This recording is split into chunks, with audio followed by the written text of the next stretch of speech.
viewers. That's good.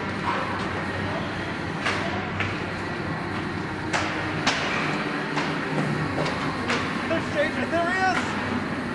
Yeah, and they're going to let him warm up for another 17 minutes. Why? It's that old man. It takes a while for their muscles to loosen.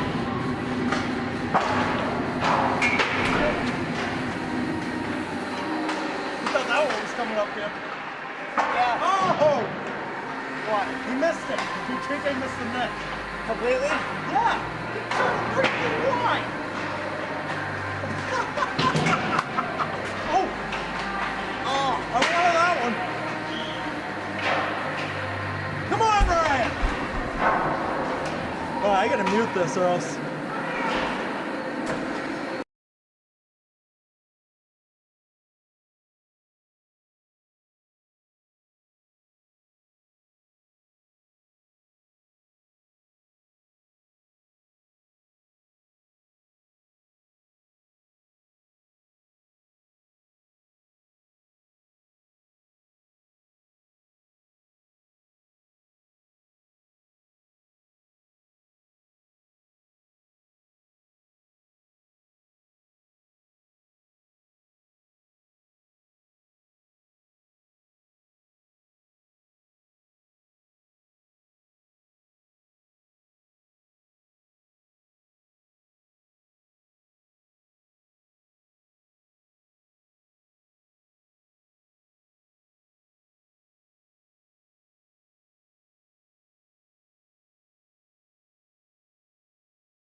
All right, everyone, we welcome you inside the Driscoll Arena in Fall River, Massachusetts for our coverage of Somerset Berkley hockey tonight. We got a little twist tonight, as tonight is our 2025 Somerset Berkley alumni game. We do thank you for joining us on any of our tape delay feeds and our YouTube live stream.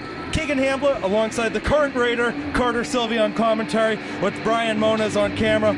Carter, this is the event that this community looks forward to year after year. What should we be expecting to see from all of these former players tonight? I think you see that they're going to have a lot of fun. I mean, it's a fun event. All the proceeds go to the team and helping out the hockey team. So, it should be fun tonight. We have over 30 former players that wore the blue and white a part of this game.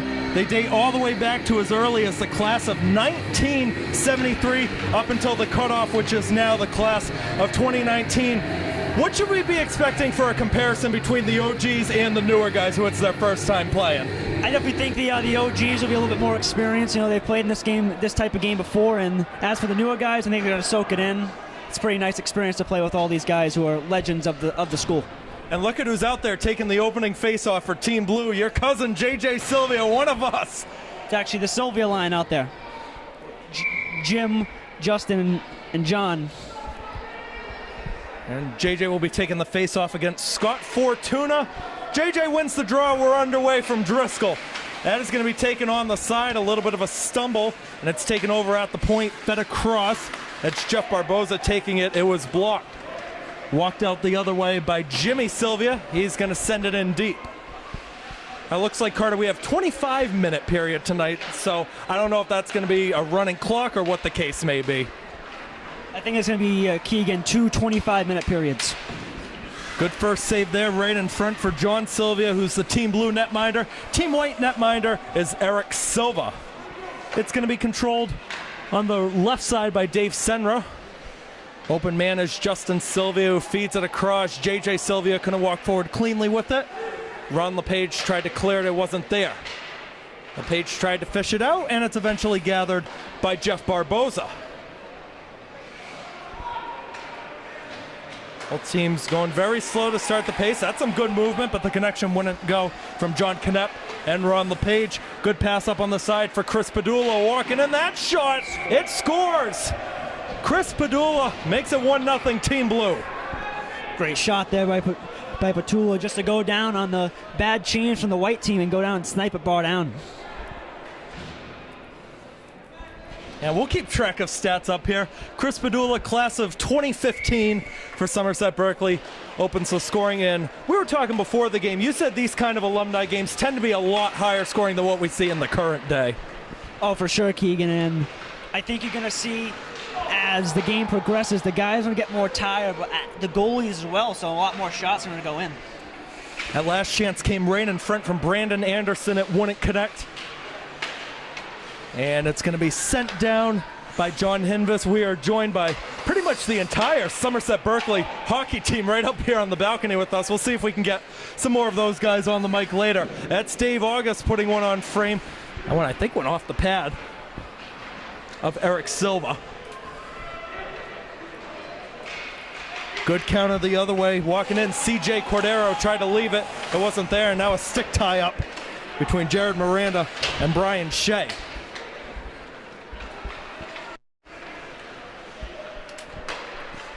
Controlled in the back by Chris Padula, sending it up, and it's stick down before an icing. Emilio Botello has it. That's a good pass over to the left side. CJ Cordero gets to the puck. Cordero passes it in front, nobody there. Closest one to it, Jared Miranda, and it'll go all the way down to Eric Silva. Carter, we're about 3 minutes in now. What are you liking from both sides? I like the pressure from the blue team for sure, and they're definitely getting a lot of shots on net compared to the white team, where I don't even think they've had maybe one shot on net to start. And the aim of the game, if you get more shots, you're most likely going to win the game.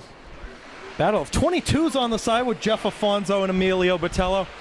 And I'll ask it too, you're on the mic, you've got a lot of your family that's taking part in this game. What's it like growing up in a family or a household that, hey, it's all about hockey? Oh, for sure, Keegan. It's always great because I've heard all the stories and the experience. They told me all their experiences.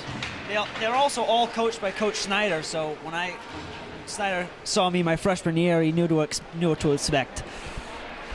We got a lot of stats we're going to go to in that sheet in just a little bit. Some of the legends that have coached here.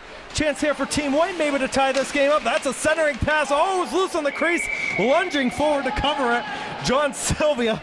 You got the former captain, Ron Marcellus, one of the greatest Somerset Berkley players of all time, trying to motion that one went in, but no cigar for him. Great save there by my Uncle John, and we call him Swiss cheese because he lets up a lot of goals, but I hope tonight... Not that time. Not tonight. Hopefully tonight he can change that narrative. Face-off won by Team Blue. Good hit on the side as losing his helmet was Tyler Chase. Now watch out here on the side. Eric Silva way out of his crease to play that one. Going to be held in by George Afonso, taking the shot. It was blocked. Falls on the other side for Ryan Afonso, and it's walked out of the zone. Chance breaking the other way for Tyler Chase, and it might have been blocked. I don't know if it went on frame. George Afonso might have gotten a stick to it. Another attempt is gloved down right in the air. How about that snag? Snag there. Marcellus, the backhand in front. Follow-up try. That was sticked away by Silvia. Ends up on the side. Unable to tap that one was Connor Dion.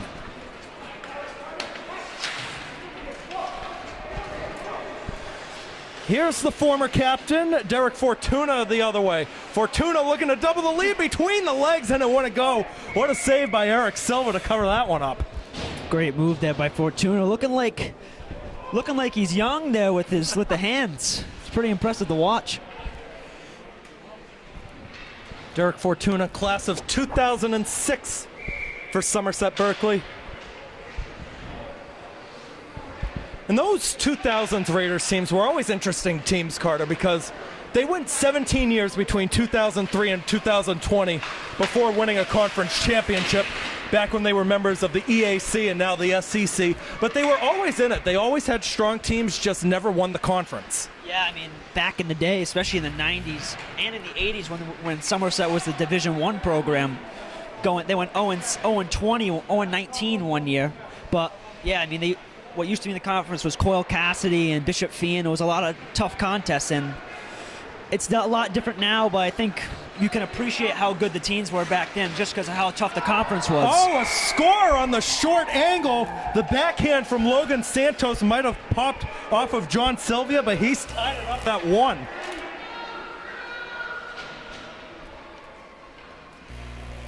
Nice little shot there from Santos walking forward on the left side. Yeah, a little short side backhand on my uncle who's looking like Swiss cheese right now. Hey, all these alumni know, we were talking to all of them, they know we're going to be taking shots at them all night long, so it's okay. And this is going to go down as our first icing of the game. It's against Team White, and the face-off will be in their zone. Our Somerset Berkley players that are joining us up here, the brackets were released today. You guys are going to be playing Hopedale round 1 here at Driscoll Wednesday at 5 o'clock. That's going to be an interesting game. I think it's going to be an interesting game. I hope we get a lot of fans at the game because I think it's a big one. We played them in the Jamboree first game of last year, and they look like they're pretty similar too. This one might be a 2-on-1 going the other way. It's Justin Kuchar, the assistant coach, and he rang it off the pipe. The assistant coach getting robbed on that one by an iron. JJ Silvia unable to get that one out of the zone. It's controlled by LePage, who across, and a nice snag there by John Silvia for his 5th save of the game.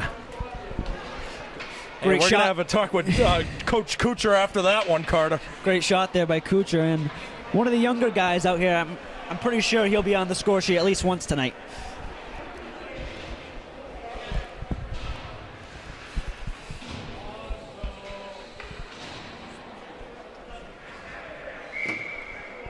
Face-off will be on the left side of Silvia. Team White wins it, and unable to hold that one in was Manny Silva, another Somerset Berkley assistant coach. And it's always good seeing the guys that have helped develop you on the ice and seeing, hey, this is their credibility. This is why they have that credibility to teach you guys during your high school John, career. I mean, the reason why a lot of coaches become coaches is because the fact that they were players and have those experiences that they can share with their players and give them insight in how to play the game. Justin Kuchar, class of 2016 for Somerset Berkley, fills in as a substitute teacher. Now I think as a main teacher there, part of the gym classes. He's a gym teacher, yep. Team White's going to have to back up, and Dave August will control in his own end. 16-17 to go in period 1. We're anticipating 2 25-minute periods. Good step up the other way. That is Barboza walking in. Saved by Silvia. Puck still loose on the other side. Eventually getting to it is Brandon Anderson, and he's going to walk forward with it. Great move there by Jeff Barboza. One of the older guys on this team showing his great hands. Silvia lost his stick. Now has to go retrieve it as Team Blue goes all the way down. Short angle shot wouldn't go on the near side. Comes out to the point. Kevin Dias just going to send it around the boards. Carlos Desa now pops behind for Barboza. Plays it off the end boards. Desa coming back. Barboza in front, cut off by a player in white. Good counter the other way. That's not Barboza, that's my uncle. Okay. That's my uncle Jim Silvia on the corner, by the way. Fortuna sends it out. One-timer. What a save by Silvia. Taking that shot, Emilio Botello. Looking like the class of 91 there, Jesus. Another short angle save by John Silvia. Now, just so I get it right, John Silvia is your uncle, right? He's an uncle/godfather, yes. Backhand in front, the dangle wouldn't go. Second effort left. That's Ryan Afonso taking it, wouldn't go. Well, we're 10 minutes in, and hey, you know these tied games, this is going to build a lot more intensity. It started out very slow for both teams as there was a good cutoff, but you can expect the pace is going to pick up later on. Oh, for sure, Keegan. I think as the game goes on, just the competitive edge in some of these guys who will want to win the game, and it also brings bragging rights onto the next year as they're saying, oh, I beat you guys last year. That one popped right in front, and it's backhanded away by Ron Marcellus. Ron Marcellus, second all-time in pretty much everything. 121 goals and 119 assists for him during his time with Somerset Berkley in the mid to late 70s. And he was very vocal in the locker room that he was going to get a hat trick today. Still plenty of time to do so. Silvia, a little bit of a dangerous pass on the left side. There you go, up on the right side. Good save and an eventual cover by Eric Silva going forward on the right. Derek Fortuna.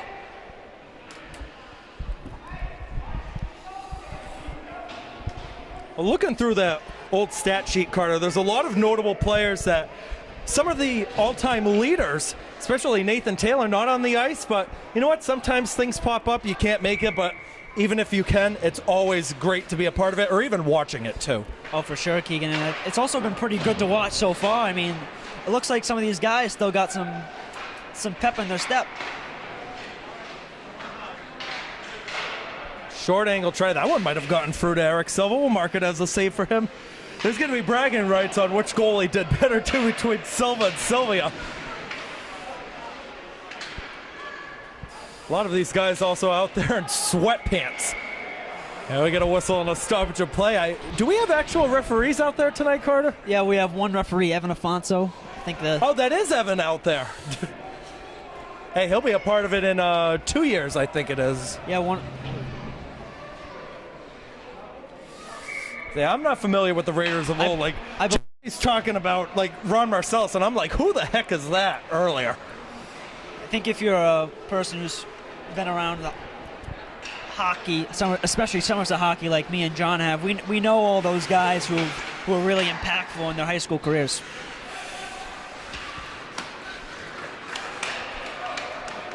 Could be a counter the other way for Team Blue. That was Padula getting it up to Fortuna. Fortuna holds it, looking for something in front. Oh, and just overskating it was Evan. Breakaway chance the other way, a counter. Cordero in, and he scores! CJ Cordero right down the slot, puts Team White up in front 2-1. Great job there by Cordero, and just to accept that long saucer pass from deep in the defensive zone to just corral it, gain control with the guy on him, and put it 5-hole on John Silvia. I don't know how I'm doing better announcing this game than all your games, and I know you guys number for number. Cordero's going to love that analysis and call we just had.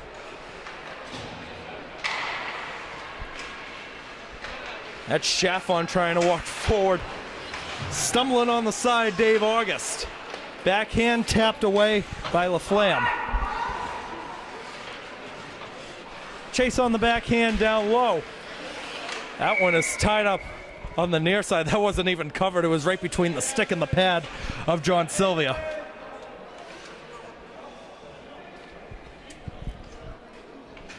Let's see, Carter, you got a lot of the guys up here, some of them JV, some of them varsity. We're going to have to get one of them on sooner or later. I don't know which one you think has the best shot of getting on the mic. I don't know, Keegan, for sure. We do have to get someone on the mic tonight because we want to hear their opinions about this game for sure. Think about the seniors, too. They're probably getting nervous that, hey, this is going to be them in about 5 years or so playing out there. Couple good slap shots from the line from Team White. I gotta say, you said they still got a lot of speed. How about the power they still got on the shot? I mean, there's a lot of things you do lose from not playing hockey for a long time, but I think one of those things that does stick with you is your shot. You definitely lose your speed, but your shot definitely sticks with you for as long as it wants to. Oh, another stumble down low. That one is going to be eventually gathered by August. Tried the self-pass, stumbled trying to get back up, unable to get a beat Schaff onto the puck. 10 minutes to go, period 1. It's 2-1 Team White. Justin Silvia on a 2-on-1. Here it Passes comes, across, and oh, big save. I don't know if that was going to go all the way through from Jeff Afonso, but it was a good feed over.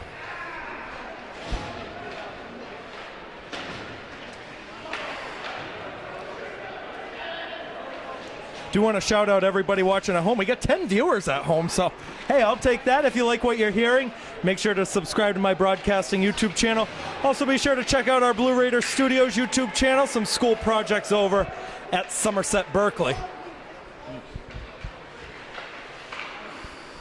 Good connection over. Onside, says Afonso. That shot just goes wide. That was Kucher who took it. You can hear it from up here from the players. They're gonna bust his chops about that in next practice for sure. Well, you guys are gonna have a couple big practices, and I honestly think, and you could say if there's another thing that's gonna be big in practice, the main question's gonna be after this chance. We'll let this go real quick. That's Santos taking the shot. It's saved by John Silvia. Question everybody's looking forward to, Rodriguez or Moniz? Who do you go for in goal for that playoff game? These next few practices are certainly going to decide that. I think based off what Coach Snyder said in the Somerset Sentinel is he's gonna evaluate as John misses a wide and misses again, as Coach Snyder said in the Somerset Sentinel. He's gonna determine his decision based off the next two practices, and I think for both Nate Minash and Gavin Rodriguez, it's really a big time to show how really good they are. JJ just missed it a third time right in front. Just like as usual, he misses. A chance here for Team White. Walking in the middle, and a really good goal by Justin Kucher. The boos rain down. It's 3-1. Great move there by Coach Kucher, and my uncle definitely is rattled in the net right now as he's letting in these goals that, to be fair, was a pretty good shot from the middle of the slot. That was a perfect one, cutting into the middle and forcing Silvia to go to the other side, put it right on the blocker side. That's the goalie's worst nightmare when coming down on a 3-on-2 type situation, is shooting across the green, pushing over to his glove side, back to his blocker. Another thing I do want to point out with this game is I'm looking around in the lower bowl. We've got a lot of the players, kids, grandkids that have made the trip here to watch this game. Maybe this could inspire them at some point to be a part of the Somerset Berkley hockey program. I think just this game in general, whoever wants to come watch it, I think it makes them want to come watch because it's overall just an interesting sport to play. I mean, it's a lot of action, a lot of things going on, and I think especially as you get older and you have a full-time job, you're going to want to have some fun sometimes playing hockey. Chance here for Padula, looking for his second. That one is covered by Eric Silva as he tried to go close post, able to hug that near side. Well, while we have a second, let's take a look at what's coming up at Somerset Berkley next week. Start of the playoffs, both the brackets were drawn today. Girls basketball has their play-in Tuesday, 6 o'clock at Long Meadow. I will have the call for that. Grant Flood will be on camera. We'll be doing a live stream for that. Wednesday, 5 o'clock, the big one. You guys take on Hopedale. JJ Silvia and I will have the call. Waiting for a confirmed camera operator on that one. And then Friday, the best team in Somerset right now, boys basketball, the 19-1 boys basketball team, going to host the play-in winner of Minneshaug and Bishop, staying a counter the other way for Team White. A good save by Silvia, way out of his crease to play that one, as taking it was John Knapp. Going off the Somerset basketball team, is that what they've done this year is really incredible. 19-1 season. Obviously, my freshman year, our hockey team went 19-1. I was just about to bring that up, but so it's a great feeling. But we went one and done in the playoff. Good stick drag there from Manny Silva. We went one and done in the playoffs, so I hope the basketball team makes it to the state final, like that one game that. How did that one not go in from Fortuna? As that one game eluded them last year. Well, I'll tell you this right now, and it's 2 years ago, and then you guys made the Final Four last year, so I think some of that pain has washed away from that 22-23 hockey team. The thing that basketball has that hockey didn't have, and that kind of did them in. I feel like it was just bad team chemistry. And you could say I'm wrong about that, but when Somerset Berkley won the Crosby Kudo tournament the other night, Max Finlaw got the team MVP. He immediately handed it to the best player, Brendan McDonald, and he's like, no, I don't want it. That's yours. And you just see them helping around the community, and there never seems to be any arguments with them at all. And I remember that playoff game. We were all here for it. It just looked like that chemistry. It wasn't even there. Oh, it was definitely an interesting time. I mean, our captain, Davis Sullivan, was sick during the game. I know. But he scored a goal, so he played pretty decent. But I think it was just, there was also a lot of things going on during that time as well that just didn't go away. But I'm glad we made it to the Final Four last year, and I hope we can build on last year and maybe even make it further this year. Shot saved by Eric Silvia. He's got 12. That was Kevin Dias walking forward with that one. And speaking of that boys basketball game, you and JJ are going to have the call for that one. That should be a great game. I mean, made it to the Final Four last year, lost by what, 2 points? 2 points on controversial no call, if at you what, want to put it. Saugus Arena, if I'm not mistaken. The Final Four was at UMass Boston. UMass Boston, yep. Hey, I'm waiting to go to Saugus. I want to go. So that'll definitely be an interesting call, and I was there for the game against Mansfield at home, and it was a really great game to watch. They battled hard, and I think that team I see in the whole team is they battle hard. I mean, it doesn't matter what the score is. They always seem to be 100% effort 100% of the time. Oh, that was a good dangle on the side from the former captain, Jared Miranda, trying to go back post to Cordero. Walked in again by Jared Miranda. That one is blocked, and he couldn't catch up to his own miss as Dave August gets it away.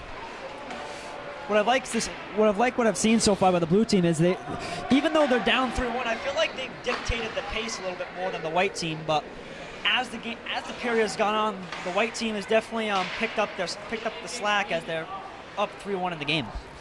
Here's Fortuna trying to look right across. That one was tapped away by Carlos Desad. Desad is the one who seems to organize a lot of the beer league stuff at night. I always see his name on the Driscoll Arena site. For sure, Keegan. And I actually play in his beer league after the season, so I'll definitely be looking forward to that. Me and JJ. You're too young for beer league, buddy. Well, it's collision. Well, no, it's actually just pickup hockey schedules. Oh, okay. So it's me, JJ, and actually Gavin Kamara also plays in that with his dad. So is Gavin over here tonight? Gavin Kamara is here. I did see him. Good pass over. A good save by Silvia. That was Cordero looking for his second of the game. Well, we still got 2 minutes to go in the first period. We got another one coming up in just a second. It's still really early on. Who are we picking for MVP of the game so far, if we were to give it out to anybody? As my dad doesn't like to shut his mouth on the ice, but you want to yell at him? No, I'll refrain myself, Keegan. But MVP of the game right now, it's between two guys. I'm gonna go Fortuna and Justin Kuchar. Both of those guys have really been impactful so far, but you never know who could turn up for the rest of this game. That one controlled by your dad, Justin Silvia, and he couldn't make the connection over. That one going to be sent in deep by Connor Dion. Out of his crease, John Silvia. Backhand in front, nobody home.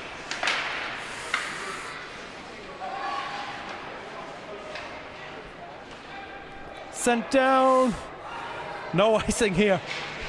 I do want to shout out Evan Afonso real quick, and because he's a former player of the team. He's got a lot of his family, George, Jeff, Ryan, that are a part of this game, and he was one darn good hockey player when he was here. I was fortunate to watch him growing up as I was going into high school, and he was definitely a good player to watch. Also, his dad, Jeff Afonso, was also a really good player. They also live right next to me. Okay. So I've always known them. Oh, you got an open J.J. Silvia on the right side. If Justin Silvia can get him, he was tied up. Good dangle behind by Chase, loose in front, and falling to his keister, Connor Dion. Looks like JJ's trying to goal hang right now, as in he's really not getting back on defense, which is JJ's looking a little rusty out there. Yeah, I don't think his skate's been sharpened in like a year, so He showed them to us before the game tonight. They looked awful. Yeah, they had like black markings on them. It was pretty horrendous. Good feet across. Oh, nice and unable to redirect it was Dion. Great poke check there by John Silvia net. Well, that's how the first period ends after a late shot down low. I don't think that one's going to count. Hey, that's a goal. That was in. Goal. It's a goal. You got it. Don't ever do that again. Ever again. Oh, this is turning out to be a fun one. 3-1. Team White over Team Blue through 25 minutes of play. Let's do a quick game recap. For Team White, CJ Cordero, Justin Kucher, Logan Santos with the goal. Eric Silva's got 12 saves on 13 shots. For Team Blue, Chris Padula got things going. He got the first goal of the game. John Silvia doing pretty well in that, 15 saves on 18 shots. The goalies, I think, have been stepping up big time tonight. For sure, Keegan. And at the start of the game, it looked like they were a little uneasy, but as the period went on, they settled in and started making some key saves. Well, while we have a break, you want to see if any of these guys over here want to join us? Yeah, you can recruit them. I'm not doing it. They'd rather have it with you than me. But I'll have Matt Carpenter hop on for a second. Matt Carpenter, the face of Driscoll Arena, folks. Matt, you're a former, a student at a high school. You now help out with the Diamond Durfee hockey team. What's it like seeing all these former players back here? It's truly special to watch all the former players come back and show off their skills. All right, I think we got some of our current players. We're going to have you hop aside, Matty Ice. But we appreciate that input.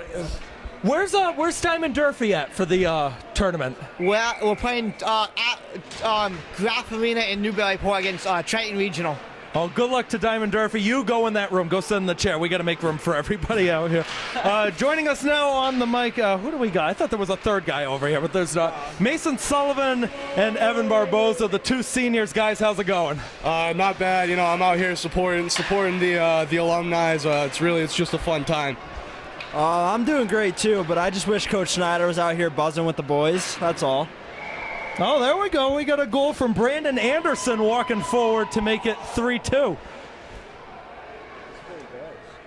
That was a nice rush up on the left side.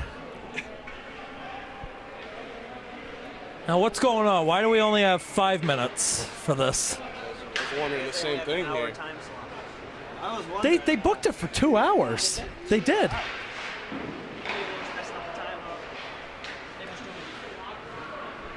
Well, they had issues with the clock earlier, so maybe that's it. Oh, that's a good dangle on the side, trying to walk forward. Logan Santos. Backhand is going to be cut off. Johnny Hockey going the other way, and Gary Breen will get it clear. Evan, I got a bone to pick with you. What the hell happened to you on Tuesday that you got hurt? I don't know. I got hit. Some might say I'm fragile, but I don't know. Oh, that's a great eat, though. You don't see that often. Went right off of the skate. One of the greatest Raiders of all time, Ron Marcellus, took that shot. A dangle from Justin Kucher. We heard the boos up here when Kucher got that goal. Yeah, no. But how good is it seeing your assistant coaches, Kucher and Silva, kind of leading the way here tonight? It's great seeing all these faces out here. That's a high stick. Come on, Evan. Put Come the on, arm up. Evan. He's got the whistle to his mouth. He wants to blow it. Not going to happen, though. Kucher cuts it off, looking for another one. Kucher puts it just wide. That's 10 push-ups in practice. That's 10 push-ups. Controlled at the circle. Logan Santos cutting to the right, and he puts it right in front. It's out of play. Oh, you have no idea how many pucks come up here almost hit us during the games. Someone got it. Who got that puck down there? As you guys know, I'll bring this up real quick. The bracket got drawn today. You guys are going to be playing Hopedale, round of 32 here at Driscoll. Wednesday at 5 for anybody watching on the live stream. What can we be expecting in that game? What are we maybe going to see in terms of improvements, or what are we going to be keeping out there? So we've seen this team before last year. We played them in the Jamboree over at Taunton. We tied them 3-3. We had Madden in net for the second half. So we don't know what to expect though, because I mean we have heard it's a different team, and they play some pretty talented teams. So I don't know. It should. Oh, what a save in front! That was Emilio Botello taking the shot. My goodness. You want to say that again so everybody can hear it? Yeah, not looking like Swiss cheese on that play. Nice save. Minute 40 to go in period number 2. They put 5 minutes on the clock. Maybe they're going quick. Maybe they're going to try to get the Zamboni out and melt down the ice and then do another big period. Maybe it's that. They probably will do it. Something like that. Dave August has it in the back, trying to go up the side a little bit too far. Come on, man, that's an icing. Too far for Jeff Afonso. I know you guys must be a little bit nervous watching here because you guys are seniors. This is going to be you in about 5 years. Yeah, I know. I'm so excited. I'm excited to be out Oh, you can't here. play, Evan. You were here for 1 year. You don't Yeah, count. you're not allowed. It's all right. I'm excited to come back and watch my old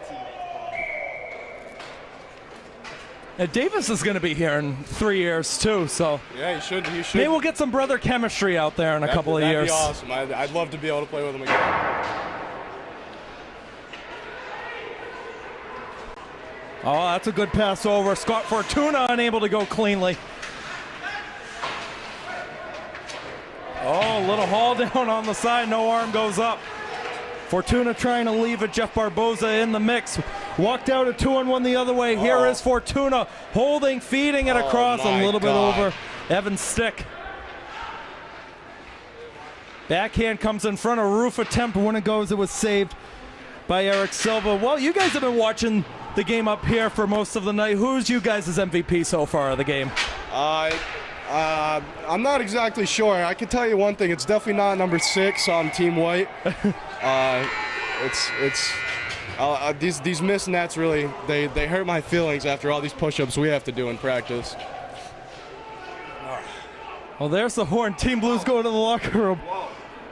Heads up over there. Jeff Barboza yelling at Evan Afonso.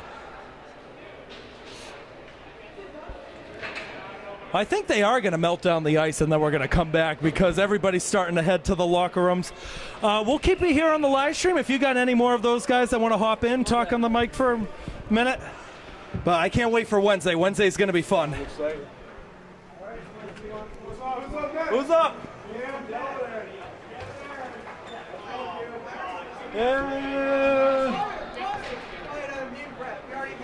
Yeah, we already talked at 10 o'clock this morning. You guys can hop in here. Cam, how are you? Good, how are you? Good. All right, our next trio going to join us during the Zamboni melting. Brian, you can film the Zamboni so our audience won't be that bored watching a clean sheet of ice. Aaron Preston, Cam McKenna, Brett Axon. Aaron, I'll start with you. How's everything going today? Pretty good. I talked a couple hours ago about the bracket and stuff. It's been a good day. Happy to watch the guys come back and play some hockey. It's fun to watch. Chirping them is fun. Hey, you get to chirp some of your assistant coaches out there. That's always a good Cash for anything else. Cam, how's everything going with you? It's been going good. It's always a good time watching coaches play out here and, see what the hype's about. Brett, how are you? I started my day off fantastic, and it's just been getting better ever since. Did I wake you up? Is that why it was That's right, that's exactly fantastic? right. No, I had you fun. probably didn't get my notification. It was probably Aaron that called you to wake you up. Yeah, well, I'm gonna be honest. I'm pretty disappointed with Kucher's performance. I heard so much good things about him, and he came out there, missed the net a couple times. He's got to give us some push-ups. Whenever we miss the net in practice, we got to do push-ups. He's got to do it. Do you think they're gonna do that though? Like, no. Like some of the other, like if it was boys basketball and it was Slater or McDonald or something, then they would do it. Here, I don't know about that. But Cam, I talked to these two this morning. I'll ask you the question. We saw the bracket release. You guys are going to have Hopedale round 1. What can we be expecting for that game that's coming up on Wednesday? Yeah, we scrimmaged them last year in that Jamboree and Taunton. I mean, they're obviously a good team, so we're going to have to come out strong, and we can't let off. Hey, it's going to be an interesting tournament nonetheless, and say you guys win that one, you're going right back to Essex Tech again for the Sweet 16, just as it was last year. And that was one of the most surprising results I've ever seen from you guys, because not even winning 6-0 up there against, they were the 5 seed last year. Nobody expected that, and you guys were able to pull it off, Aaron. Oh yeah, no, we weren't expecting that either, honestly. We were going with our hopes up, but we had no clue the outcome of that game. And right when Jack scored right at the end of the first period, we knew something was going our way. So it just kept going the rest of the game, and we couldn't ask for a better outcome of that game. So what can we be expecting? Anybody can answer the question. What should we be expecting in the team practices leading up to the game against Hopedale on Wednesday? Definitely working together. A lot of like line practice, getting the lines ready to go, getting our breakout, forecheck ready to go. That's all we can really do to get ready for the game. Yeah, I'd probably say a lot of like breakout and situational stuff, and clean up the power play and stuff like that. Yeah, I'd say that's confidential. Can't be giving out that information. No, that's fine. Don't worry about it. I think we got a decent audience that was tuning in. We had 10 people earlier. I don't know. Yeah, we got 11 right now. I don't know why people are wasting their time listening to us knuckleheads on here.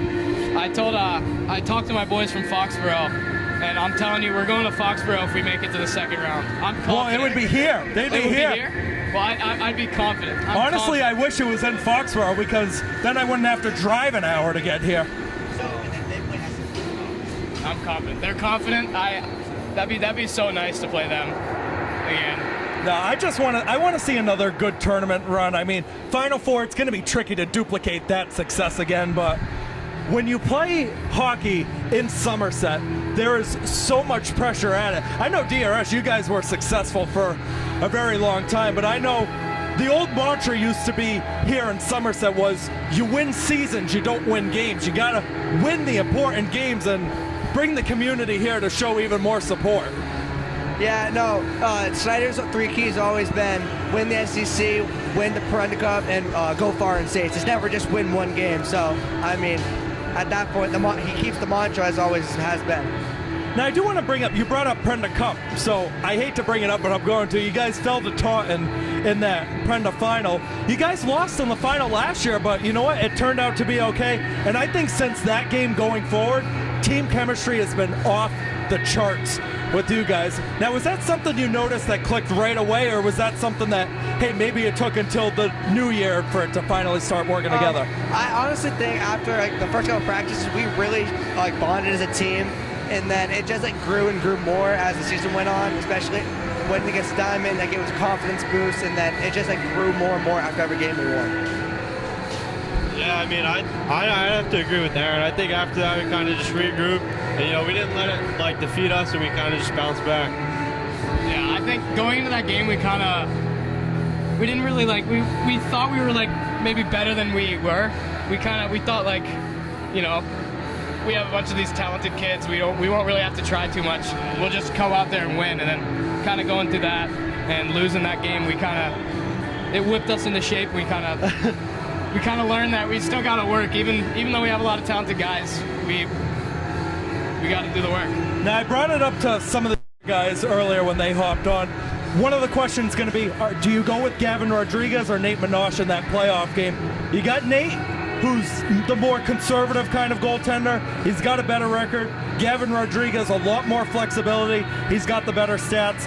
We don't have to go over that right now. We're not going to put pressure on anybody, but I will be very interested to see what the decision will be. Or if you guys keep advancing, maybe we go to a Marc-Andre Fleury, Matt Murray situation a few years ago. There's always that on the table because the goaltending, it seems to be about as even as we've seen it in a very long time. Yeah, I mean, even going into the last game, I was talking to Minosh, and he was saying that 5 minutes before the game, they told Gavin he was playing. So it's still a game time decision every time, and it's interesting. Hey, you know what? It happens because I relate it to the COVID year in 2020, 2021 when I know you guys weren't here yet, but that was between Christian Gonzalez and Brandon Silva. Brandon obviously got more of the starts, but Christian, he ended up being a very good goaltender elsewhere after he walked away from Somerset Berkley. But I mean, obviously the competition this year, it's not as high. We're not going to be developing another EHL goaltender, but it's two guys, similar skill level, and we'll see what Wednesday brings. I'm looking forward to it. You guys getting excited for it? Oh, I'm super excited. I've had first round of states ready since the first game. This is what we live to play for. I mean, you can't ask for any better way. Yeah, I'm excited. We always bring a good crowd out too for a home states game, so it's just gonna be a good time. Yeah, like we were talking about earlier today. I mean, it's the last run. You know, I'm super excited to go out there, give it everything I have, and hopefully have some fun. Now this is going to be a tough tournament run because you guys, the seniors, I grew up with you guys. When I started, you guys were the freshmen. We all grew old together. Some of us are aging worse than others, but I've had a great run, and you guys will never be forgotten here. You guys put on everything, and you at DRS especially. We brought it up, changing jersey number 3 times, but you know what? It's all good. I've always wanted 11. That was the one I always wanted. My sophomore year, Loomis took it, and then the next year he wasn't there, so I took it, and then who else 11? Gabe this year? Gabe Well, I didn't mind when you had 13. You came here 2 years ago. You had 2 goals in that game. I remember that like it was yesterday. Maybe. Yeah, well, after the buzzer we lost, but I didn't know we played. Hey, guess what? We're going to bring that up right now. As much as I root for Somerset, it was after the buzzer. It was so far after. All right, I don't know about that. It was about a half a second. Not after the buzzer. At least 3 minutes after. You have to just look where the puck crossed the goal line. You cannot go that close. You really can't determine it. You're not going to wave that off. The building was. Oh, the building erupted. I mean, Luke did the heartbreaker celebration. At that point, you just gotta let it go. Well, sorry, Brett. We're gonna bring it up. You guys want to see a picture from that night? This is. I would love to. This is Matt Cunha walking away. The whole team. Every single thumbnail. Oh, there's me right up there. Yeah, there's me. Every single thumbnail we've Yep. seen You look pretty happy of your there. game. Oh my God, I was ecstatic. That was a fun game up until the end. That might have been. That was a great game. That might have been the toughest picture ever taken of SBI's No, hockey. that was an all-time moment that we've had, and like DRS, like you guys were the big shots. You guys ruled that conference for so long, and just to see the competitiveness of all the games down the stretch, the final 5 matchups you guys had, it was unbelievable what we saw from you guys. Yeah, well, my freshman year, I wasn't there, and that's when they won the SEC. That's when they beat these guys. And as soon as I joined, I never beat SB. Every time I played them, we always got beat, and it was rough. And well, Aaron called me on senior night. He said I was the nickname person. I had nicknames for it. We're gonna call him Bad Luck Brett now because they. it's awful. I don't think I have one for you, Cam. I think we gotta figure that. I remember for you it was Action Accent. Yeah. That was the one I had for you. Carter, you want to hop back on? Oh my goodness! And, whoa! Watch your mouth. I said goodness. No, you didn't. Yes, I did. See, Carter got me. Hey, if anybody swears on here, it's fine. I could be dropping swears, but it's like whenever I drop a swear, and then whenever one of you guys, the first time you hear me drop an F-bomb, you're like, what in the world? You swear? I would love that. I'm always saying in sports commentary, they should be allowed to swear. Like I get you're on networks and stuff, but with the streaming services and stuff, you should be able to swear in sports commentary. That'd be so funny. All right, so let's do this. All right, there we go. Guys, thank you for joining. I can't wait for Wednesday. Wednesday is going to be so much fun. No, I'm not fired. I don't have to pay $350,000. We're giving it back to If the you guys pro. want to get more of the current players on the mic, whoever wants to do it, go for it. We got our third period underway. We got 20 minutes of action. As that net is off the pegs, they got to fix it. Evan Afonso doesn't realize it. But it's always good hearing from the players up here because they know how big this tournament run's about to be. Yep. That one fed across and an easy tap in. CJ Cordero feeding it to John Hinvis, and he makes it 4-2 Team White. John Silvia way out of position there, trying to make a crazy save as he usually does. Not very prone to staying on his feet, Keegan. Always flopping around.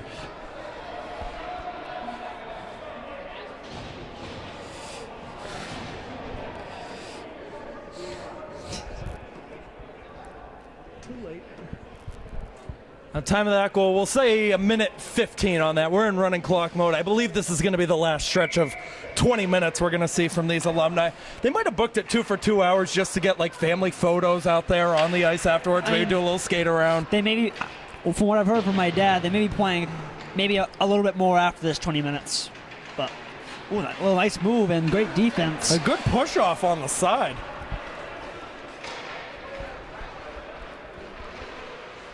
That one is going to go off to the right side, and that one is going to try to be left for Jared Miranda. Fortuna. Oh, that one tapped in. Who got that? Was David that Senra. David Senra on the Pass from Fortuna. There you go. They make it a 1-goal game. See, this is what we want. We want a competitive game going down to the wire. Dave Senra, former goalie, class of 98. One of the best goalies in the program history. He's out there not as a goalie tonight, though. He was also a ref a couple of our high school games. Okay. Throughout the years, so definitely well known throughout the community. Who's hopping on the mic next? Anybody? Anthony. Butter. Where's Butter? Brody, you want to hop on? Yeah! Yeah! All right, next guest, Brody Arujo. Brody, how's it going? It's good. Getting excited for playoffs? Yeah, I'm really excited. Man of a lot of words Man of here. a lot of words. Maybe you can talk to him. Maybe you can get some words out of So, him. as playoffs are coming faster and faster towards us, what do you think the team has to do to prepare for a team like Hopedale? I think we just really need to prepare before the game and really get ready because, I mean, the last time we played them was, I think, last year. Yeah, the scrimmage. Yeah, and it was a tie, so I think we really just need to focus on what we could do better than what we did last time and see what we can bring to these guys and try to get the win. Now, Hopedale's an interesting team. You guys have the better record, but they have just a little bit of a harder strength of schedule. How much is it knowing that they've played a little bit of tougher competition and that, okay, they've already got the experience against these tournament teams? Yeah, well, I mean, it's definitely hard knowing that they have played a few better teams than we have. Oh, chance here the other way. A good dangle save. Oh, it's cleared off the line. And got more experience against these teams, but I think we just need to bring it and show them that we're a different team this year than we were last year.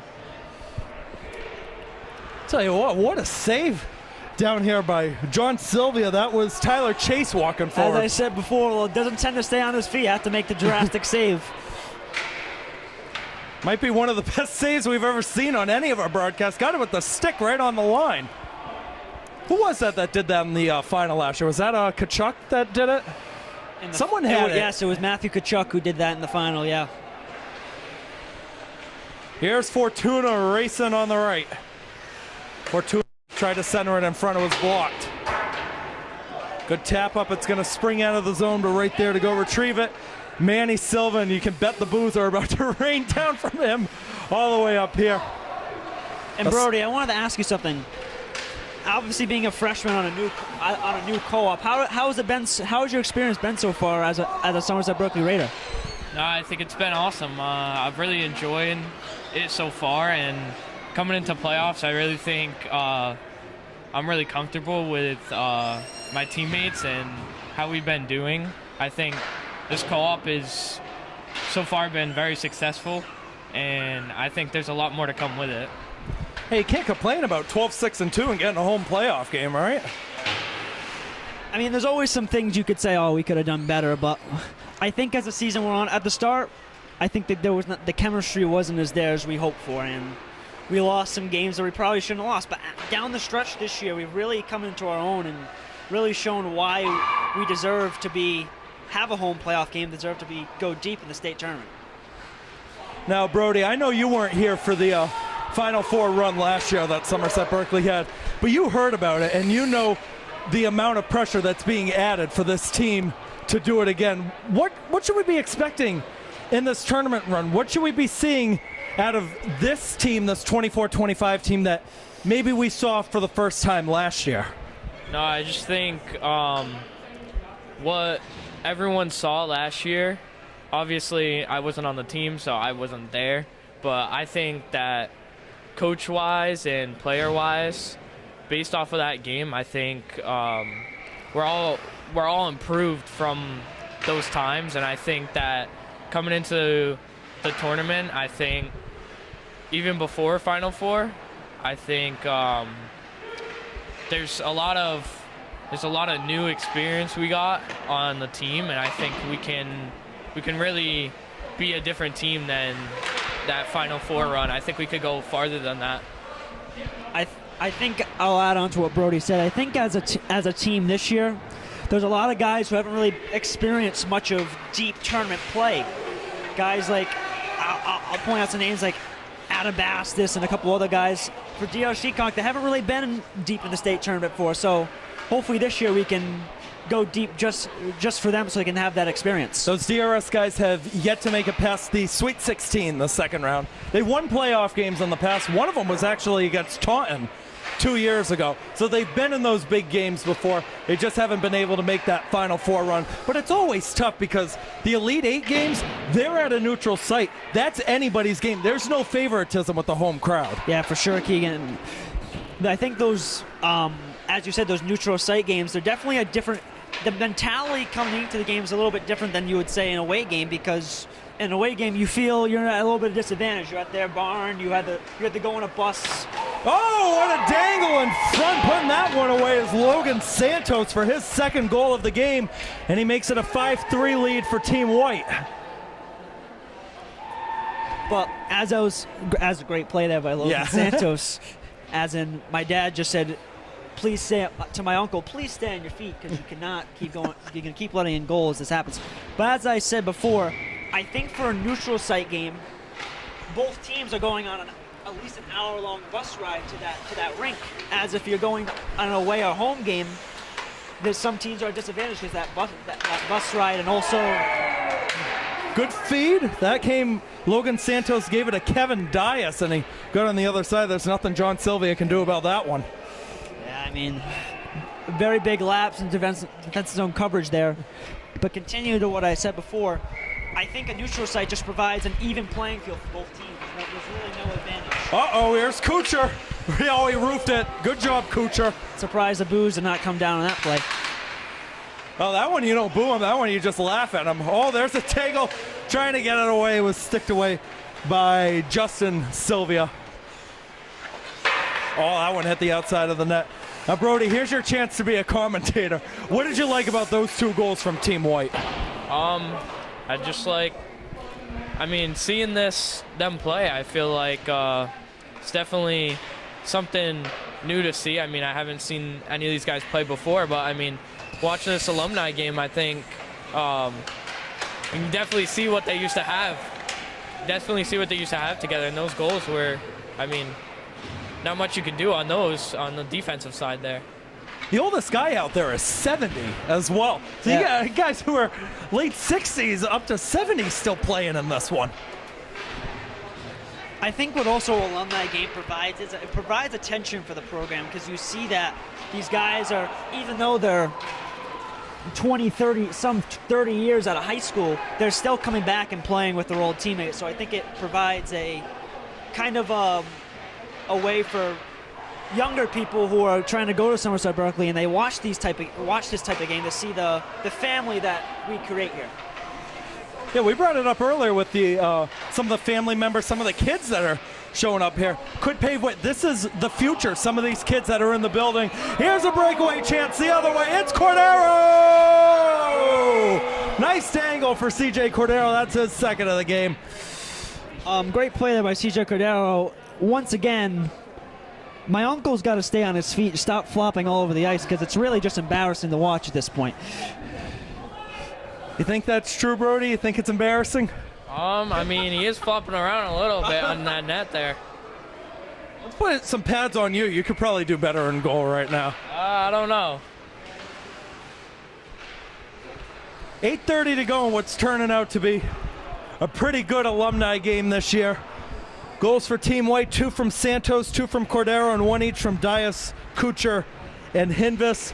The goals for Team Blue, Padula, Senra, and Anderson.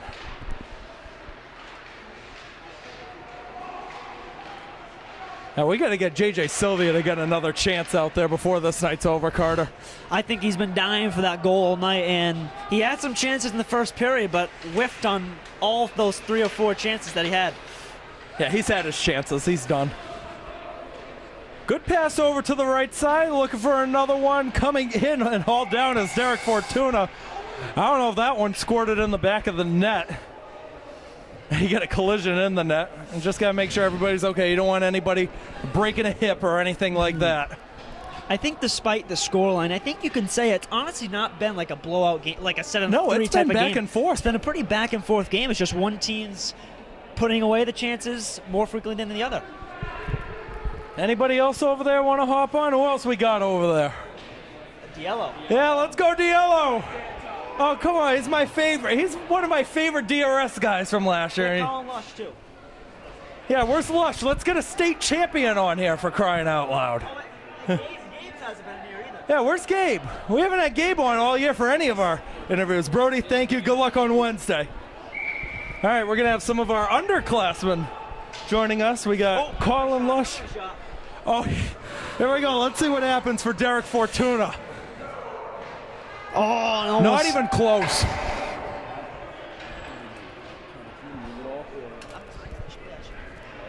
And Colin's just going to clog up the whole alleyway up here. I don't have any. Well, it's tough because Carter's got to go right behind a door right there. It's all right. We got Gabe Gonzalez, Anthony Diallo, Colin Lush. Guys, how's it going? It's going pretty good. It's a pretty fun game to watch. Yeah, it's very interesting. God, Carter's the only one who's really been talking, and then our senior players too. I want to ask you guys a couple questions because I asked Brody this question as well. Is obviously coming up our big state round of 32 game against Hopedale. What do you think the team has to do to prepare for a game like that? Definitely get mentally prepared and physically, stay loose and ready. Yeah, just we got to be physical. We have to make sure we stay healthy on the off days and just be verbally with each other and just put pressure on the other team, really. I think we just have to figure out who's going to step up to try to fill that spot that Evan Barbosa had for our team, and just got to come together more as a team than we ever have. So. Well, that's interesting you brought that up because I was going to transition to some of the questions I asked Brett and Aaron earlier today. So they know what my answers were for these questions. We talked about, okay, there's no Evan Barbosa now. Who's the sixth man? Who's going to be the guy to step up? Who would you say is the team's sixth man to go to? I think that last year when Luke Govin got hurt, Mason Sullivan took that center spot and really stepped up in the States, and I wonder if Coach will do something like that again. Hey, he had 3 goals that whole state tournament run, so, I mean, he's always somebody to go up there. He's got, he's got to be close to 40 points on the year, I think. Yeah, we'll pull that up real quick. We're not doing anything important up here. Let's see. Mason Sullivan, he has got 38 points, 11 goals, and 27 assists.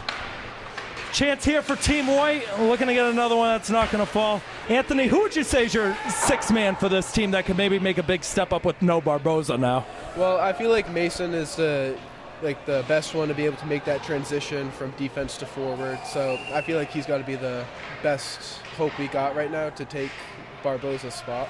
Colin? Yeah, I agree with that too, but I think we all need to step up, personally. Hey, you know what? It happens. And I'll ask you this. You know what it means to win a state championship. You know the run, the sacrifice you got to make in order to be successful. What can we expect to see for this tournament run to maybe get this team even back to the Final Four again for the second year in a row? Yeah, we just need to catch a groove and just keep going. I think, Keegan, I'm going to add on to who I think should be the sixth man as well. Like what Colin said, I mean, that everyone needs to step up.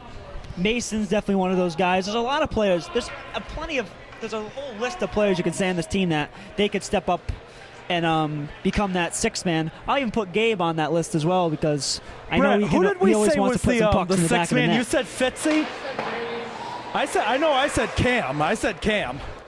I also want to add on to that as well is it doesn't matter really who steps up, no matter the position, to be offense or forward, because at the end of the day we're all playing to win, and that's all we need to know to put pucks in the net. All right, now we're going to have one more question after this feed across that's not going to go. I'll tell you right now the answer I said earlier when we did our playoff preview show this morning. The guy that I said is on this balcony with us right now. So that's a hint. Who's the most underrated player on the Somerset Berkley team that could maybe break through, hasn't gotten the recognition that could maybe break through come tournament time? A person who go through a breakthrough. Hey, you don't have to say someone up here, but I'll tell you my choice is somebody up here. I think my choice would have to go to maybe someone like Aaron Preston, or even I would say Brett too, or people who have been pretty good all season but haven't been as consistent as they probably wanted to be. But I think come state tournament time, we're going to see a lot of players show up and show what they're really capable of. I think. Wait, what was the question? Most underrated player on the team. I think Evan Silvia, even though that was brought up. I Yeah. think Brett brought him up as his choice. I think he is. He's a great player on our team when he's happy. Yeah. Anthony? I feel like it'd have to be Brett Axton because going off of last year, he was a great player, and this year, and like if he just like keeps his foot on the gas pedal, he can make like huge improvements to this team, and he can get us pretty far. I feel even the freshman Connor Montega could definitely be brought up with that. He's been a big part. Who got that one out there? Someone just scored for Blue. It looked like it was number 18, Connor. Number 18, that's Brandon Anderson Brandon for Anderson. his second. Let's see, that'll run it to 7-4 with a minute 22 to go. Brett, who did you say was your underrated player? You said Evan Silva. Liam Blankush, that was another. Who did Aaron say? He said Liam? Anybody want to take a guess at who mine was? Who do you think it was? It's not you. I wasn't going to say me. I was going to say Aaron. You were going to say Aaron? This guy right here. Because you know what? You stepped up, especially in that Essex Tech game, the West Springfield game. You weren't getting that much playing time beforehand, as that chance ain't going to fall. The follow-up won't go. You made big step-ups. You had one goal in the regular season last year, and then you got one against Essex Tech in the Sweet 16. You put on 2 goals, 9 assists this year as well, and I don't think you get the recognition you deserve, because after Mason, Liam leave after this season, you might be the number 1 D-man next year. So I'm interested to see what you bring, Gabe. Final seconds playing out, the end of another tremendous alumni game here at Driscoll Arena. I doubt these guys, Carter, have the lungs to go another 25 minutes. For sure, That showed Keegan. right It looks there. like there's a lot of stumbling going on, really. Oh, it squirts in. Who are we giving that to? Emilio Botello? Looked like it. He was going right there.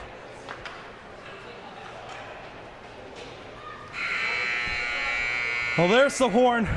Colin, I got to ask one more for you. How are Declan and Kevin doing now in college? And one of them's at Wheaton. I don't know where the other one is. They're doing great. Declan's playing baseball at Wheaton. But he's got some injuries, so we don't know how that's going to turn out.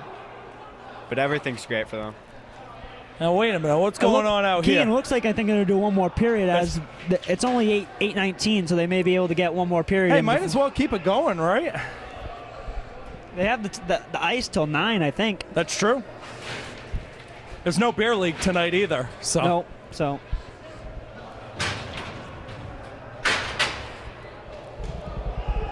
Well, you guys want to give any shout-outs to anybody watching at home? We got a good amount of people watching at home. Anybody want to shout out? I'm not really sure.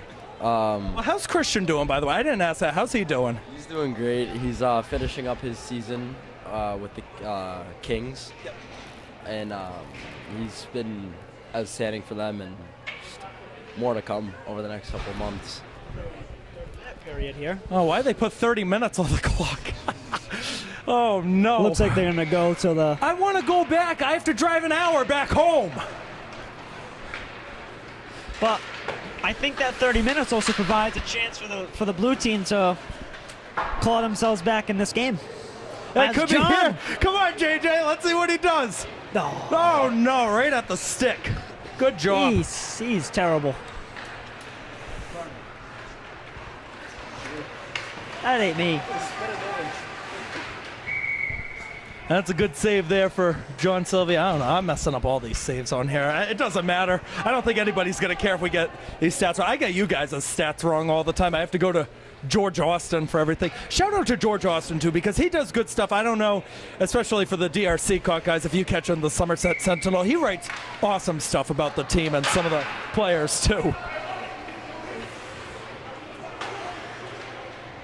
And I'll make sure, Anthony, for future reference, I won't say Diello on the mic. Anyway, that was awful.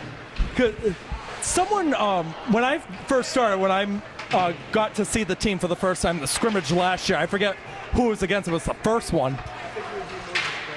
Yeah, that's who it was. It was that 2-2 tie. Someone thought it was D-I-L-O. And I was like, okay, I don't think that's right. I mean, I got Brett Axon and Evan Silvia calling me Dielio, so. Dielio, yeah. See, you got to have an easy name like Colin Lush and Carter Silvia. Those are easy names. I don't think anyone's saying Gonzalez for you, though. That one's backhanded and deep. You guys got anything you want to bring up? We got 28 minutes to kill. Anybody want to, even if you want to ask Carter or I a question, do whatever. I mean, I really, I want to ask Carter how confident he feels in, a chance for another run here. How confident do you feel for another run? I have some confidence in this team. I mean, it's definitely a lot different than the team we had last year, and I don't think we should really worry about the team last year because last year's over. So I think I'm confident. What's he supposed to answer for that question? No, I'm not confident at all. That's okay. If I had my doubts, I would say, but I don't. I think this team is prepared, and I think we'll make a run. I really think we can. That one popped in front. That was a good nudge away. That was Paula Flam on that nudge away from Kevin Dias. We'll add on to that, Keegan, as well. Do you think there's some things we still got to work on in order to patch up just to make sure that we can really make that run? Oh, there's a dangle. There's a goal for Team Blue. That's Evan who got it. That makes it 8-5.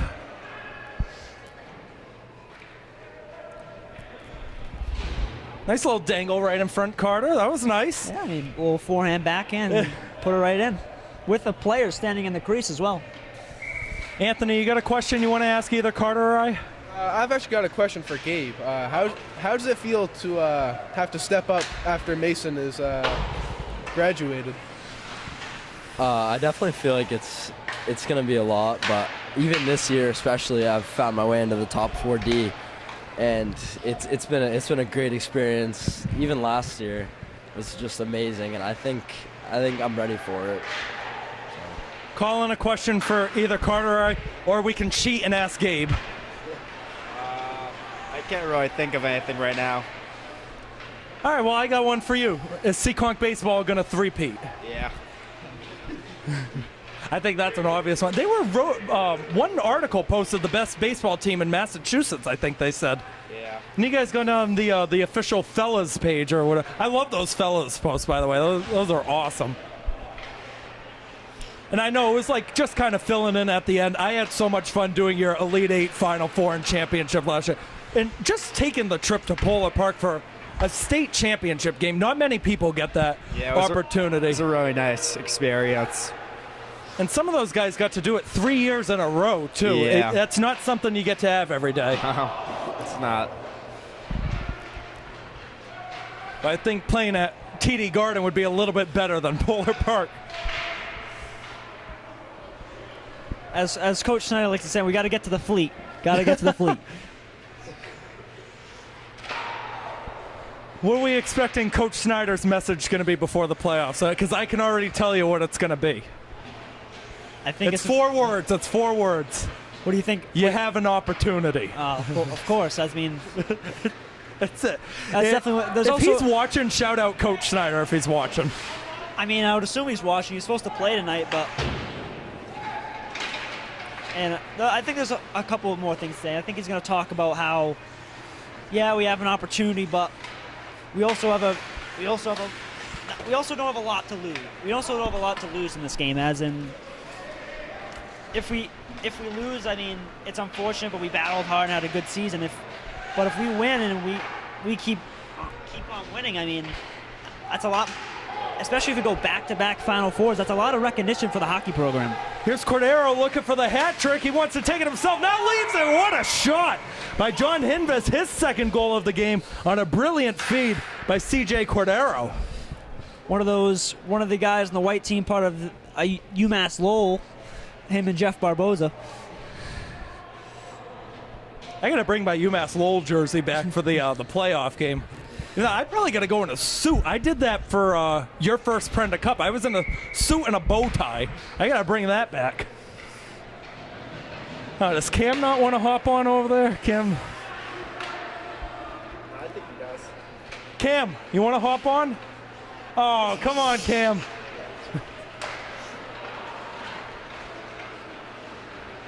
I will say about Cam last year when he was with DRS, he also didn't get a lot of recognition. He stepped up big at the end when you had a couple players that either got hurt, weren't a part of the team through the rest of the year. He did step up big time, and I expect him next year to be on this varsity roster.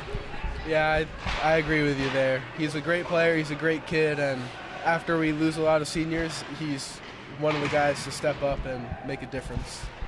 Yeah, he was obviously a big aspect of our team last year, especially at the end when we didn't have anyone on our team.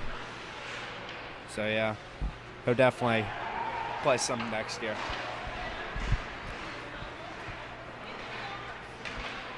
That one is going to be sent down. It's a rolling puck, and Silvia's going to leave it. That one is gloved down. Another chance here for Team White. That was Knepp who put it wide. Fortuna's going to follow it up on the right side, passes it into the middle. That's Botello, who gets back to the puck. A good save by Silvia off the line. Botello catches back up to it. Tried the backhand. It's going to go around. 25 saves on 34 shots now for Team Blues netminder John Silvia. And Carter, I know you're going to have some words for him after the game. Yeah, I mean, not one of his better performances I've seen him play, so I'll definitely have some words of not wisdom to give him after the game. Good step up the other way from Fortuna. Yet to get on the score sheet. He was one of the players we were looking forward to watch tonight. He's had a couple good chances, though. That one gobbled up. As taking that one again was Emilio Botello, who's already got a goal today. Well, I got to ask you guys, like, I know hockey is not easy at all, and especially on nights where you have like a 6 a.m. practice, usually on the Friday mornings. You guys think this is easy or no? You want to try it? I think this might be even harder than playing in the game. Oh, no, this is definitely not harder because like I would never last one full practice of hockey at all. Like, I can go public skate, I can do 2 hours skating in a circle without falling. I'm not lasting one practice where I got to go skating backwards, for crying out loud. But I give you guys so much credit for doing all this stuff. And we got you guys for 2 more years each. You guys are all sophomores, right? Yeah. All right. But as I always say to the younger guys, you guys are the future. You guys are the ones that are going to keep this hockey program strong. And Carter brought it up earlier. The goal is to always win the South Coast Conference. That's not going to change if we decide that, hey, there's going to be some changes in the staff or even after some of these seniors leave next year. I think for sure, Keegan. I mean, we're 28-0 in the past years in the conference, so it's unreal. It's definitely something to be proud of, but I think even next year we definitely want to continue that streak, and how about we go like 36-0 in the conference.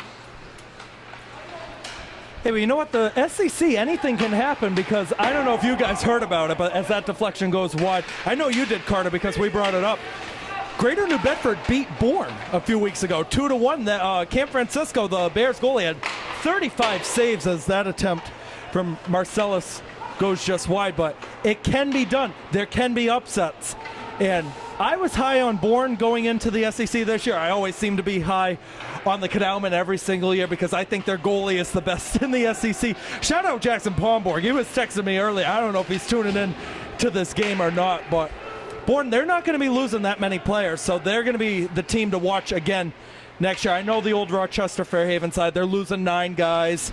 Apponequet, I think they're losing 8 or 9. They're losing their big 4 up front with Aubrew, Vincent, Freitas, Silvia. That's my favorite group. Besides you guys, that's my favorite front line in the SEC. Oh, as John just missed a backdoor tap in. Come on, John.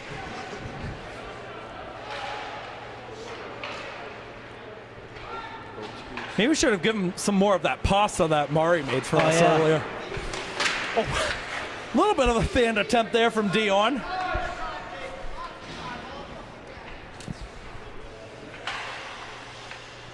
Oh, 19 minutes to go to this one. Hey, you guys have been watching this one the whole time. What are you guys liking out there so far? What are you seeing from the OGs that maybe you weren't expecting? I like to see Coach Kuchar there. It's fun to watch him get out there, and he's always the one yelling at us. It's awesome to watch. Anthony, what are you liking? I'm just liking. I'm liking the view because I'm not really. I don't watch games from this point of view, and I'm just liking to see like the movement because I don't see these from the bench or on the ice. So seeing this from a different view, I kind of like how they move the puck and like whatever moves these guys can just pull right out of their pockets. I'll tell you right now, before Colin answers, I hate this view up here. Like the Village was so much better when you were just set up right in the middle. As there's another goal right there by Team Blue, that'll cut it to 9-6. So, Carter, you said Team Blue's cutting into it a little bit. You can talk about that, and then we'll have Colin say what he likes so far. Yeah, as I said before, that 30 minutes of another period can definitely impact the game, especially the score. And hopefully, because I'm rooting for Team Blue here, that they can. Usually, a commentator is supposed to be neutral, but I think for this game, it's a little bit different circumstances. I don't know if you guys remember, you two, when I yelled at Adam to get up last year. The game against Bourne, he got hauled down. He was laying on the ground for 10 seconds, and I yelled at him to get up. I am the furthest thing from neutral on this mic. But we are going to have an audience from Hopedale that's going to be watching on Wednesday. So, yeah, I'm rooting for you guys, but I will have to call it down the middle, unfortunately. Good shot there by Kuchar. Boo! Once again, my uncle cannot stay on his feet. He still lacks that goalie ability at all, apparently. 10 goals allowed on 39 shots. That ain't going to cut it. No, definitely not. Oh, Kuchar takes over, looking for the hat trick, and ringing off the bar for the second time tonight. Here comes the follow-up, and it's blocked down. It could lead to a breakaway the other way if they can find him in time. That's a good pass over. Salema getting it over to Anderson. Held in by George Afonso through traffic and wide. On Jake Salema, one of JJ's teammates when he was at his time at SB. So definitely, he's probably happy to play with him. You guys getting nervous that in 7 years that's going to be you guys out on the ice? Not yet. I don't think it's a bad thing. I think all roads lead to one. So. Oh. Open net, slap shot in, hat trick for CJ Cordero. It's once again, my uncle cannot stay on his feet, and he just left the net wide open for an easy tap-in.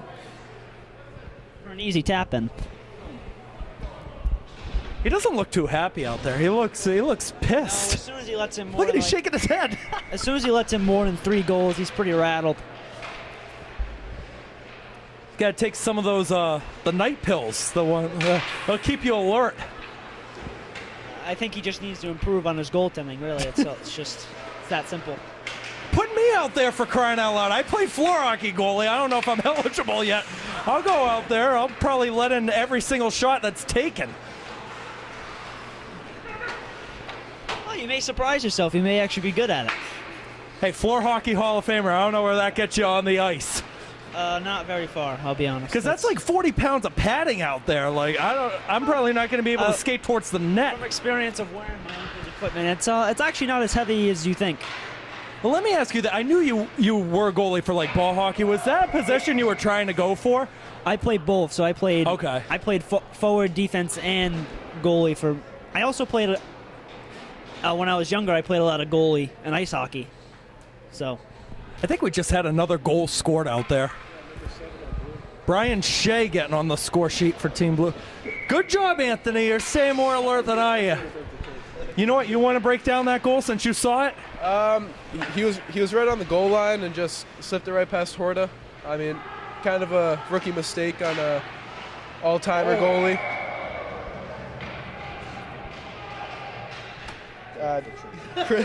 Number 8 on Blue just scored as well to put the game at 11-8. Yeah, it's not Horta. No Horta in that? Good try. That is not Horta. That's not Horta in that? No, Horta's not that tall. sorry, Coach. I know it's a shot, but I mean, it's just facts. Is Horta watching out there right now? Or no? Probably is. Well, I do want to shout out Mr. Horta because I don't bring this up enough to him as that attempt for Padula goes wide. Horta and I went, because I had him as my teacher when I was a sophomore at Somerset. We didn't see eye to eye. I don't think when I was a student in his class we really got along. So I'm glad helping out with this. It's like now we can actually have a decent conversation and get along. And I'm grateful he's allowed that because he's a great guy too. It was just at times we just didn't see eye to eye. And that was in the mix of COVID where everything was going around. Nobody was really in a good mood. But I'm grateful that he's given me a second chance to make ends with him, if we want to put it that way. I think I can speak for everyone here that I think we all love Coach Horta, and especially his son Ben, who is always a bright figure in our locker room, and just especially at our practices, he'll come and skate around and shoot. It's pretty fun. Now, I was told by Matt Costa, who's a former player for Somerset Berkley, that as that one's rung off the pipe, that if they need a goalie for beer league, all you got to do is call him up and he'll show up. That's what I heard from Matt. Yeah, I mean he was a pretty good goalie in his time. He played at URI, so he's definitely experienced.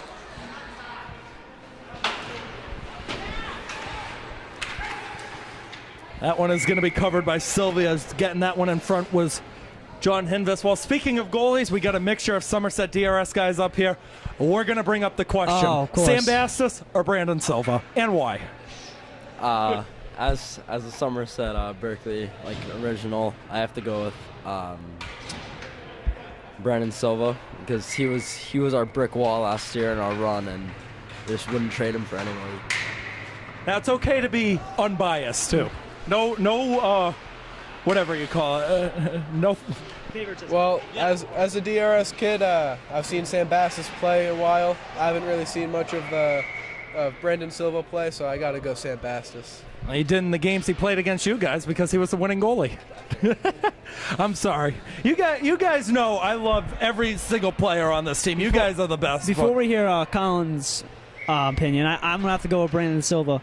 I think the big difference between the two is Brandon showed up in bigger games and in the spotlight as well. I mean, especially our game against Medfield my freshman year, 60 saves and a shutout. 50 saves on 50 shots. That's what it was. Unreal. And another big game. Even in the Nauset game, we lost 6-0. He still had over 50 saves. It was impressive. Well, you guys remember the last ever matchup between you two last year, right? The one that was at the Village?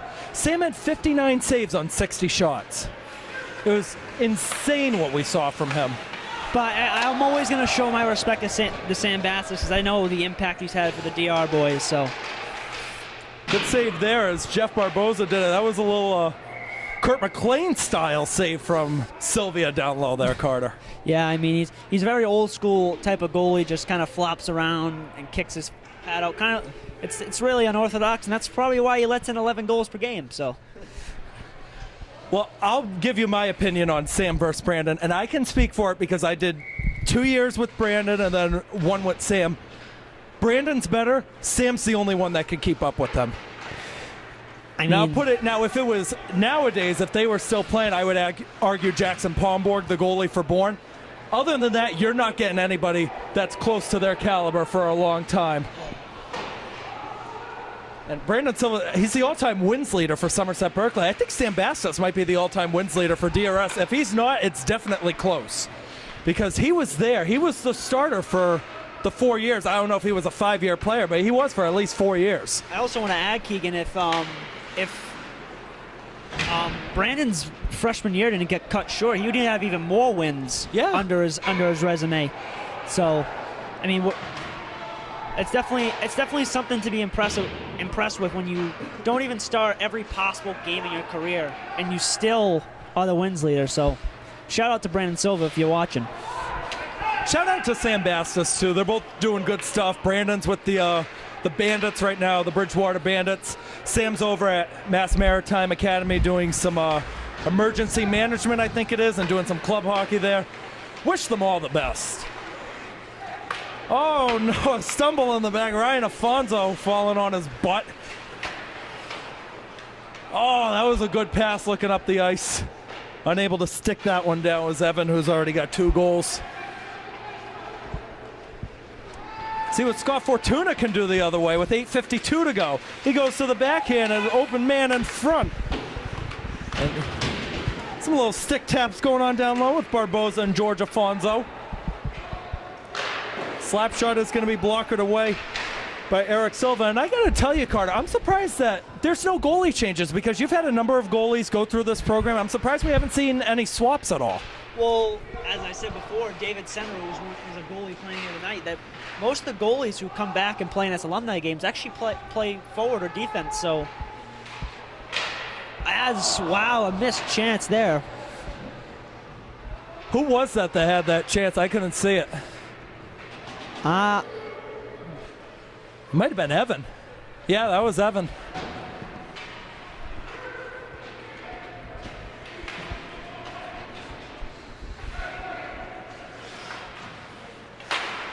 Slap shot wind up saved by Silvia. That one's going to be sprung up ahead. Afonso doesn't even blow the whistle for an icing. They're just going to play on. I think they're running a different type of icing. It's hybrid icing, so it's if you dump it in and you beat the man there, it's kind of like NHL. So we're doing style. NHL. Yeah, NHL style. I don't like I get why they have the rules for safety stuff like that. I don't like it. I don't like the high school rule. I think they do it because it's kind of a pace of play type thing. I mean, it teaches them to play the right way. That's Same thing true. with like USA hockey and club hockey. That there's no it's automatic offsides compared to the high school offsides where it's when you're offsides you have a chance to go back and touch up. But in club, it's just automatic whistle. Just so you know for next time. Yeah. That's okay. That one taken over by Shea. Shea on the short angle. That one's gobbled up by Eric Silva. He is up to 28 saves now on 36 shots. John Silvia with 33 on 44. That's exactly a 750 save mark for John Silvia. It's beautiful. I think you'd prefer to be more in that 900 range, but I mean, I don't think it's the save equivalent of San Francisco from New Bedford Voc on the year.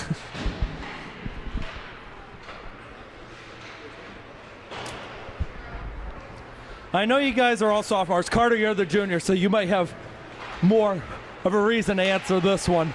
Still early on, but this is the point, like, hey, you're going to start looking at what's after high school. You guys looking at any particular maybe like college majors or stuff you would be interested in going on after your time in high school in 2.5 years? I'm interested in like maybe like sports, like medicine, like something. What do you got, Anthony? I'm hoping to go to college. Not really knowing the major right now. Just kind of look forward, just like look into it when I get more closer to like the college years. Colin? I don't really have a major picked out, but I'll probably just go wherever I play baseball. Well, you guys are still 15 and 16. You got plenty of time to decide. Where are you looking at, Carl? I know we were talking earlier about it. Where are you looking at? Well, Keegan has my major, kind of similar one to you, sports communications, and I think I'm looking at colleges. Dean's definitely on the top on the list, along with like LaSalle and Stonehill for sure. And you know what's great about Dean too?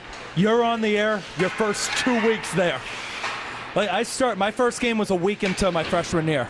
And during the summer, my dad has a friend at NFL Films who I may go. Oh, there's JJ Silvia. Silvia, Come on, man! Still cannot score. Mari, you want to take a shot at JJ on the mic? Nah, she's shaking her head. But I was saying before, Keegan, my dad has a friend at NFL Films, and he's looking to get me an internship. That would be really nice. Just kind of shadow him and see how the world's like, how that profession is like in the real world. I mean, I'm still looking at stuff I want to do for the spring. I'll tell you right now, Seekonk baseball is definitely going to be back on the table. That is if you guys want me back. No, we want you back. They love you. I bet you have to. I saw Joe DeMello a few weeks ago, the boys basketball, when Bourne went to Seekonk. He had no idea who I was. There's another goal scored right in front. Is there a washout signal? No, it's actually a goaltender interference call because there was a player in the crease that impeded. Yeah. Yeah, they waved it off. JJ's doing a lot of talking out there for a team that's down by 3. I gotta say that he hasn't done a thing out there. He's doing a lot of talking for a player He's doing a lot of talking for a player who's barely scored a goal in his high school career. So he's put more shots on net tonight than he did in 4 years at Norton and here. Well, Norton, he was actually once a second-line player at Norton, surprisingly, but. Definitely has his. Well, if you do it the old Somerset way, there ain't no second line. It's first line 45 minutes. That's in the old days, though. Here's Cordero looking for a fourth. And a score.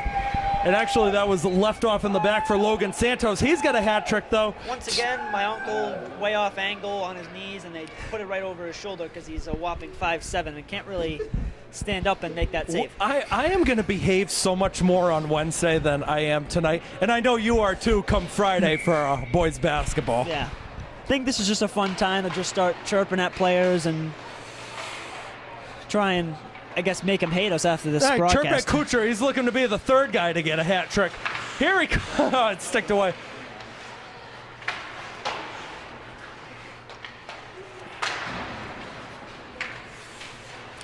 Here's Logan Santos, pressured by August. Slap shot from the line might have been tipped going through by Dias. Kucher picks it up. Has he got Northeast Generals gear on, Justin? Yeah, he was a former player of the Northeast Generals from my knowledge, and it's definitely a good looking equipment over there. As once again, my uncle cannot stay on his feet, and they just put it over his head like he's a mouse in the net. Did you say he looks like a mouse? Looks like a mouse in the net. He's sitting down. He can't cover the net. I do feel bad for Cam over there. He looks like he's not having fun at all. I offered for him to come on over here, hang out with you guys. He doesn't want to, though. Let's see if Evan can get one here. He elects to feed it across. It's not there. 13-8 with a minute 36 to go. Here's Justin Kucher going up the other way. On the right, trying to make the dangle, knocked off by Ryan Afonso. Good stick away. I don't know how that one caromed all the way to the other side. Oh, Manny. Coach Manny goes down and shot wide by Coach Manny. Kucher. Manny, what a play. As he almost like a Colin Lush baseball swing out there.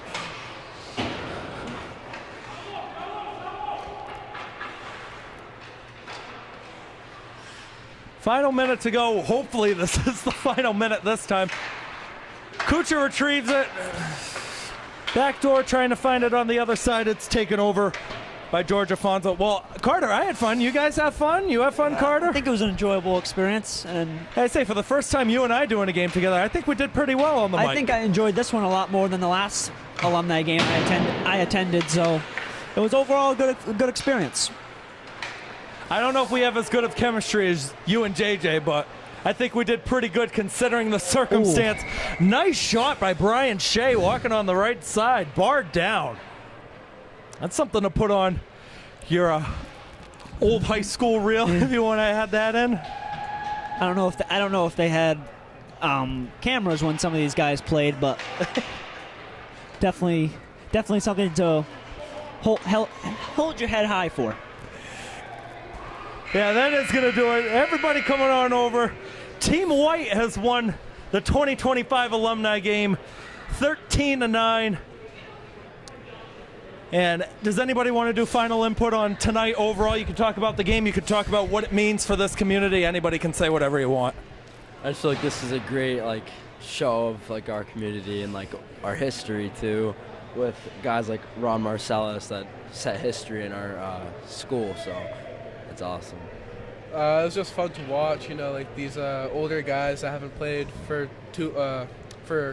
a long period of time. It's great to see how they come back on the ice and just play as a team again. Yeah, definitely nice to see them back on the ice. They definitely seem like they enjoyed it. I definitely enjoyed watching and commentating this game with you, Keegan, and I hope when they do this next year that we have the chance to do this again. Oh, I would love to do this again. This is the first time I've done an alumni game announcing. I had so much fun doing it. Yeah, it was a little bit of a scramble earlier trying to get lineups, but that your grandfather has that big note sheet. Is that who it is? My grandfather and actually Coach Snyder's coach Bob Souza. No, that's crazy. Got together and did all the stats. You guys looking forward to Wednesday, that playoff game? You guys gonna win? We need to bring it home, boys. We need it. We're waiting for it. I want to thank everybody that hopped on, and if I missed somebody, Carter, you could just fill me in. We had Mason Sullivan, Evan Barboza, Brett Axon, Aaron Preston, Cam McKenna, Brody Arujo, Colin Lush, Anthony Diallo, Gabe Gonzalez, and you. Did I miss anybody? No, that was spot on. 20 years old, the brain's still intact. I'll take it. But guys, seriously, thank you for hopping on. It does mean a lot, even hopping on and even just watching the broadcast, because all of us, and especially Brian travels to film almost all of these games, and we wouldn't be here if it wasn't for you guys watching, our camera work, and our announcing, so it does mean a lot to all of us, and I do want to thank you for that. Final thoughts before we wrap up, Carter. We all got to get home.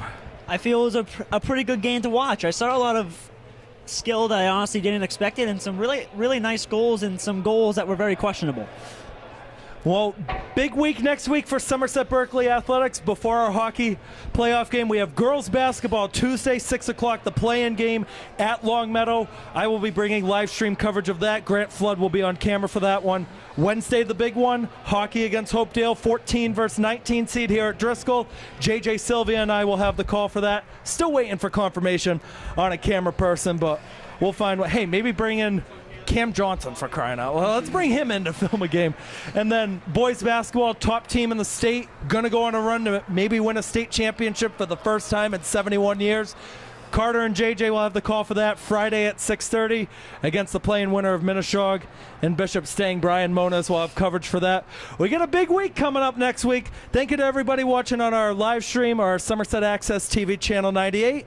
Keegan Hamblett signing off, wishing you the best. Be good. We'll see you on Tuesday for girls basketball. Have a good one.